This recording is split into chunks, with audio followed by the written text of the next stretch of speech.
Praise the lord.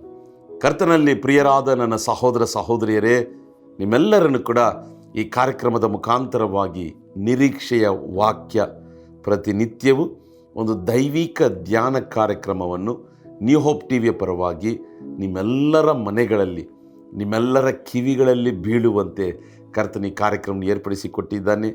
ಯಾಕೆ ಈ ಒಂದು ಚಿಕ್ಕ 5 ನಿಮಿಷದ ಸಂದೇಶ ನಮಗೆ ಹೊಸ ನಂಬಿಕೆಯನ್ನು, ನಿರೀಕ್ಷೆಯನ್ನು ಕೊಡುವುದಕ್ಕಾಗಿ. ಆಮೇನ್. ಕಾರಣ ಮನುಷ್ಯನ ಮಾತಲ್ಲ, ದೇವರ ಮಾತೆ ನಮಗೆ ಸದಾಕಾಲವೂ ಹೊಸ ನಿರೀಕ್ಷೆಯನ್ನು ಕೊಡುವಂಥದ್ದಾಗಿ ಕಾಣಲ್ಪಡುತ್ತದೆ. ಇಂದು ಆ ರೀತಿಯಾಗಿ ನಿರೀಕ್ಷೆಯನ್ನು ಕೊಡುವಂಥ ವಾಕ್ಯವನ್ನು ಯೆಹೋಶುವ ಆ ಪುಸ್ತಕ 1ನೇ ಅಧ್ಯಾಯ 5ನೇ ವಾಕ್ಯ, the book of Joshua chapter 1 versus 5. ನಿನ್ನ ಜೀವಮಾನದಲ್ಲೆಲ್ಲ ಒಬ್ಬನೂ ನಿನ್ನ ಮುಂದೆ ನಿಲ್ಲನು. ನಾನು ಮೋಶೆಯ ಸಂಗಡ ಇದ್ದ ಹಾಗೆ ನಿನ್ನ ಸಂಗಡಲೂ ಇರುವೆನು. ನಿನ್ನ ಜೀವಮಾನವೆಲ್ಲ ಒಬ್ಬನೂ ನಿನ್ನ ಮುಂದೆ ನಿಲ್ಲನು. ಆಮೇನ್. ಹಲ್ಲೆಲೂಯಾ. ಯಾರು ಹೇಳೋದು? ಕರ್ತನಾದಂಥ ದೇವರು, ಯೆಹೋವ ದೇವರು ಯೆಹೋಶುವನಿಗೆ ಕೊಡುವಂಥ ಮಹಾದೊಡ್ಡ ವಾಗ್ದಾನ. ನಿನ್ನ ಜೀವಮಾನವಲ್ಲ. ಆಮೇನ್. ಒಬ್ಬನು ನಿನ್ನ ಮುಂದೆ ನಿಲ್ಲಕ್ಕೆ ಸಾಧ್ಯವಿಲ್ಲ. ನಾನು ಮೋಶೆ ಸಂಗಡ ಇದ್ದ ಹಾಗೆ ನಾನು ನಿನ್ನ ಸಂಗಡಲ್ಲೂ ಇರುವೆನು. ನನ್ನ ಪ್ರಿಯ ಸಹೋದರ ಸಹೋದರಿಯೇ, ಈ ದಿನ ಈ ವಾಕ್ಯವನ್ನು ಕೇಳಿಸ್ಕೊಳ್ತಿರುವಂಥ ನಿಮ್ಮೊಟ್ಟಿಗೆ ಕರ್ತನ ಸ್ಪಷ್ಟವಾಗಿ ಮಾತಾಡ್ತಿದ್ದಾನೆ. ಒಬ್ಬ ಮನುಷ್ಯನು ನಿಮ್ಮ ಮುಂದೆ ನಿಂತ್ಕೊಳ್ಳೋದಿಲ್ಲ ಅಂದರೆ ಏನದರ ಅರ್ಥ? ಯಾವ ಮನುಷ್ಯನು ನಿನಗೆ ವಿರುದ್ಧವಾಗಿ ಎದ್ದು ಬಂದರೂ ಕೂಡ ಅವನು ಜಯಿಸಕ್ಕಾಗೋದಿಲ್ಲ. ಹಲ್ಲೆಲೂಯಾ. ಕಾರಣ ನಮ್ಮ ಸಂಗಡ ದೇವರಿದ್ದಾನೆ. ಹಲ್ಲೆಲೂಯಾ.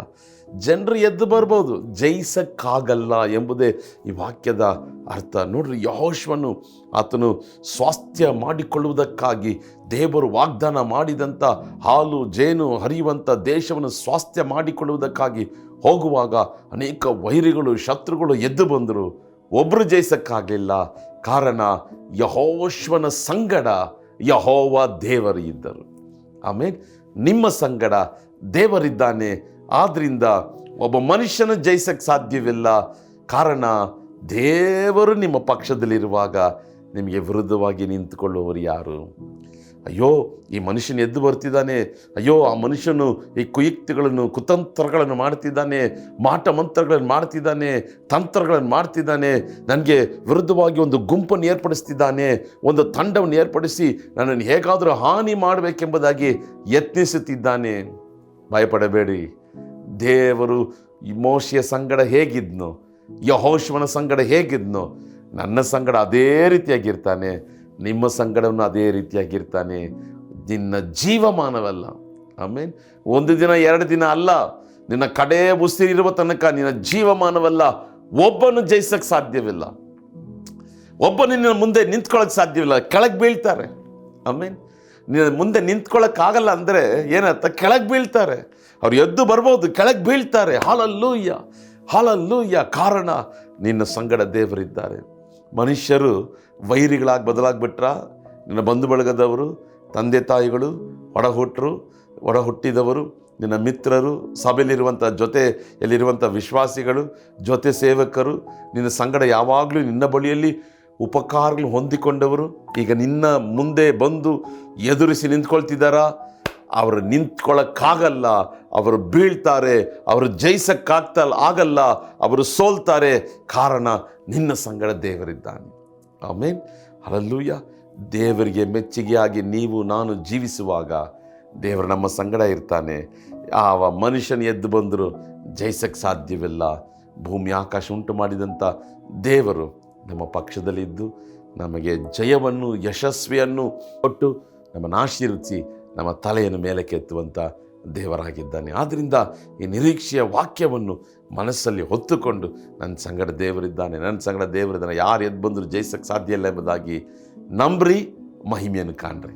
ಕಣ್ಗಳನ್ನು ಮುಚ್ಚಿ ಪ್ರಾರ್ಥಿಸೋಣ. ನಮ್ಮನ್ನು ಬಹಳವಾಗಿ ಪ್ರೀತಿಸುವಂಥ ಪರಲೋಕದ ತಂದೆಯೇ, ಈ ಕಾರ್ಯಕ್ರಮ ನೋಡುವಂಥ ಪ್ರತಿಯೊಬ್ಬರು ನೀನು ಮುಟ್ಟಿ ಆಶೀರ್ವದಿಸು ಸ್ವಾಮಿ. ದೇವರೇ, ಮೋಶೆಯ ಸಂಗಡ ಇದ್ದ ಹಾಗೆ ನೀನು ಯೆಹೋಶುವನ ಸಂಗಡ ಇದ್ದೆ. ಯೆಹೋಶುವನ ಸಂಗಡ ಇದ್ದ ಹಾಗೆ ನೀವು ನಮ್ಮ ಸಂಗಡನೇ ಇದ್ದೀಯ ಸ್ವಾಮಿ. ಅದರಲ್ಲಿ ಯಾವ ಸಂಶಯವೂ ಇಲ್ಲ ಸ್ವಾಮಿ. ಆದ್ದರಿಂದ ವೈರಿಗಳನ್ನು ನೋಡಿ ನಾವು ಭಯಪಡದೆ ಧೈರ್ಯದಿಂದಿರಲು ನಮಗೆ ಕೃಪೆಯನ್ನು ಅನುಗ್ರಹಿಸು. ಈ ಕಾರ್ಯಕ್ರಮ ನೋಡುವಂಥ ಪ್ರತಿಯೊಬ್ಬರನ್ನು ಆಶೀರ್ವದಿಸು. ನಿನ್ನ ನಾಮ ಮಹಿಮೆ ಹೊಂದಲಿ. ಯೇಸುವಿನ ನಾಮದಲ್ಲಿ ಪ್ರಾರ್ಥಿಸ್ತೇವೆ ತಂದೆಯೇ, amen, amen. God bless you.